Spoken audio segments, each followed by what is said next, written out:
Hey, what's up, YouTube? This is Jay Jeter, and I'm back with another review. This time I have Play Arts Kai action figure from the Metal Gear Solid 5 Phantom Pain. I have Venom Snake. So yeah, here's the figure, and here's the packaging. Here it comes in, step beside Snake. Hold on 1 second. Show the packaging. Comes in a nice window display. Lots of little ports for all his accessories. This guy says Phantom Pain at the bottom. Play Arts Kai. Same thing on the side. On the back, he got some action poses. The figure. Probably shot the figure on the side right here. And that's about it for the box. And off he goes into the Phantom Zone.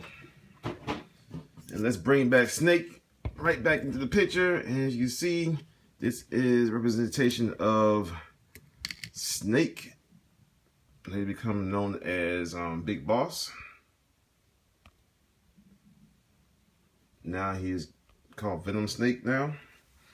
You gotta watch the game to find out what exactly happens. You got an idea what happens if you played Ground Zeroes, you know what kind of happens, but we'll see what goes on from there once the game comes out in September. But yeah, I like this figure. It's a Play Arts Kai. I don't have too many of these, but it is very, very nice. Very nice indeed. Take a look at that face. Nice detailing, like the coloring they did for his hair. The scars, see the stitches and stuff like that. If you watched the end of Ground Zeroes, you'll know where all this came from and whatnot. And also he has a robotic arm right here. Also part of the game, like I'm trying to go into spoilers about Ground Zeroes and stuff like that. So it might turn to spoilers for Phantom Pain. So yeah, I like how they did his outfit. All this is plastic. There's no cloth on here at all. It's all like soft plastic, even for this strap on his back hanging down. It's soft plastic. These are hard plastic. These right here, be careful with this because this is very sharp. It could stick you. So yeah, all these pouches do not open. They just did a decoration. The canteen does not come out. I think this is gas mask holding case right here, but he does come with accessories like this knife right here that's come out. Unsheath. So that, stick that in right there. Also, his gun comes out of this pouch, his holster right here. So this does come out. And it does fit in his hand once I get into the hands. So yeah, nice detailing, nice camouflage. I think this is more of a jumpsuit than a actual like BDUs or fatigues. Lace for the boots, kind of look kind of weird here. So yeah, no peg holes, which is okay. But yeah, and as far as articulation goes for this guy, his head is on a ball peg, and he can get some range of motion, but he got this big old scarf thing right here, so it makes it kind of hard to get anything going. Especially he gets his ponytail right here too, which kind of makes it hard to go any further because the ponytail and this thing is blocking it. So not much range of motion going up. Can't look down. It goes left and right. Can tilt his head side to side. Arms are on the Play Arts Kai joint. That's what they call it. They do that little bit butterfly action right there. One thing I don't like about this figure, you can see all this stuff up underneath here. Like, is there the way the figure is set up? It's like there's a this soft plastic right here. It's like over a base body, which the base body is not really a humanoid body. It's kind of like kind of gappy and stuff like that. But you get this scarf down on this real soft plastic, you probably can cover that up and everything. But then you still got this stuff right here. You can see inside this joint. But once you get on pose and stuff and you got on your shelf, you won't even notice. So yeah, shoulders on a little butterfly hinge. Goes up about that much the shoulder. It does go all the way around 360. It does come out and goes back in. It does rotate at the elbow. not all the way around, but as much as humanly possible. Does bend at the elbow on a ball joint, and you can get the elbow to rotate a little bit more, like so. Wrist does rotate around, and you can't rotate this ball that's on. It's on a ball hinge. Depending on where you get the hinge at, you can flex his wrist in whatever ways. You need to flex it to left and right. You just gotta make sure you grab the ball hinge and rotate that around. Or you can just do like this and just rotate like this. Get that going like so. And to get it back, just rotate it around the other way like I just did, and rotate like so. It does have some waist rotation. It does have a diaphragm movement up here. It does rotate at the waist also, but be careful, or these pouches do get in the way. It does go out at the hips. It's on a ratcheting joint. It goes out about that much. Go down. You can kick out about that far. Down. Rotation at the upper hip. He has a double jointed knee on nice ratchet. And I like how the knee, they did the knee at the knee pad right here, which covered up the joint. Bend the knee. Same thing with this side right here. It doesn't have the knee pad on it, but he has this piece of his uniform covering up the knee joint a little bit. You can see this part right here is not that bad.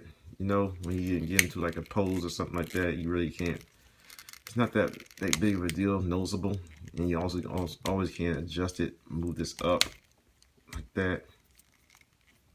Cover a little bit apart, but you still got this part right here. But it's not great, but it's not bad. So also he rotates at the boot right here. He also goes up and down at his ankle. He does rotate around at his ankle on the ball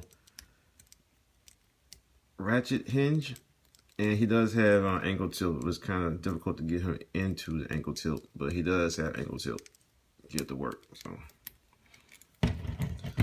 lots of posability out of this guy. I really do like him. Like it a lot. And about this side of his arm right here, this scarf kind of hinders his articulation a little bit on this side. You can't go forward out like that. Can't go back, you know. And this portion right here is attached to the arm. This is just around his body right here. This portion. So depending on what you do, you can get some more range articulation out of him. And also in his accessories, when he comes in the box, it does come with an alternate head, with an alternate scarf piece right here. So you can put this, take his head off, put this on, and you can put this head right here to cover his mouth for those desert situations where you got dust storms, sandstorms, whatever. I'm not gonna put it on because it's kind of hard to do that, but you get the idea. Comes with his I think it's the iDroid from the game. Nice detail on it. And you got the pistol that we saw. Looks okay. Not much to it. Comes with AK-47. Got some nice wear and tear on it. I got the clip on the side, some scratches. Nicely done. It comes with an instruction sheet to tell you how to change out his hands and change out the head and the scarf piece and stuff, and where to store his weapons, his gun, the knife, combat knife, and show you what hands hold what objects.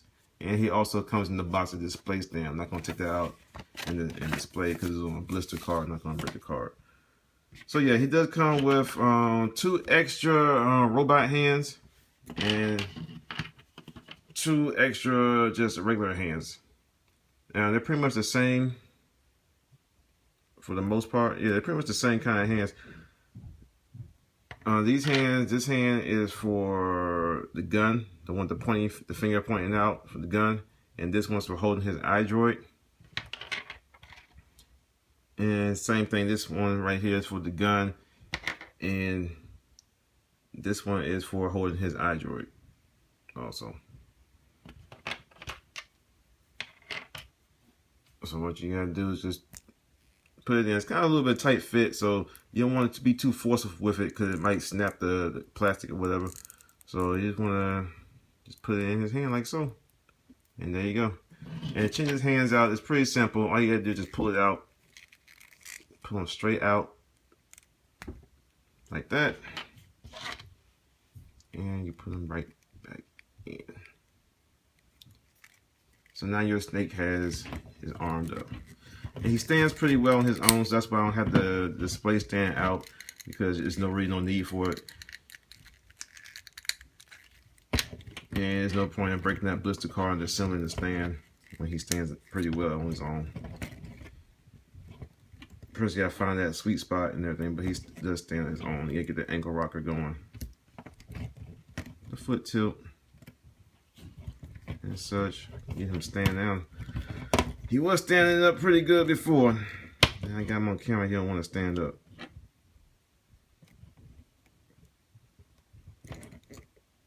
There you go. Alright, it's time to do some size comparisons. And here we got Snake. Got him standing back right here. Just gonna brace him up a little bit with my hand. And then we got the Dark Knight Rises, or Dark Knight series Batman. And I figured out why the Players card figures went up in price, because they're much bigger than they were before. So yeah, you can see Snake towers above Batman. I wish I had my ruler out to see how big he actually is. I think he's about like 12 inches tall. But yeah, this Batman is very, very short compared to Snake. Yeah, Snake. He does stand up, people. He does stand. He does not fall.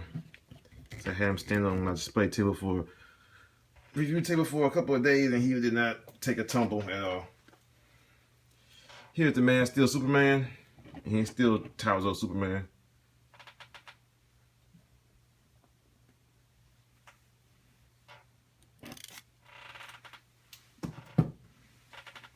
And here's another figure. I got the Man of Steel Zod, and he's also taller than the Man of Steel Zod figure. So yeah, I guess that's why Players card figures cost like $100 now each, opposed to I think it was $75 before. They are like bigger figures. This is my first one I bought in a while, so correct me if I'm wrong. If you Players card hardcore collectors out there. So yeah, man, I do recommend this figure. He is great. He has great pulsability. He does stand. It just takes a little bit of working to get him to stand. You got to work those ankle rockers, because they're not really the easiest ankle rockers to handle. But they do work. And you can't get him standing and have him stand there for a very, very long time. He will not tip over. Like I said, I had this figure standing on my reviews table for a couple of days before I shot this review.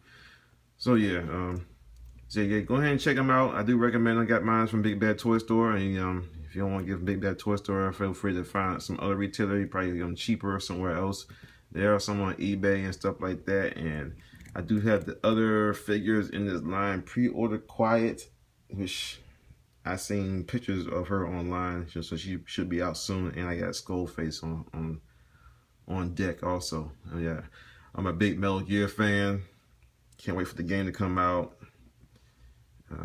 Curse you GameStop for messing up my pre-order.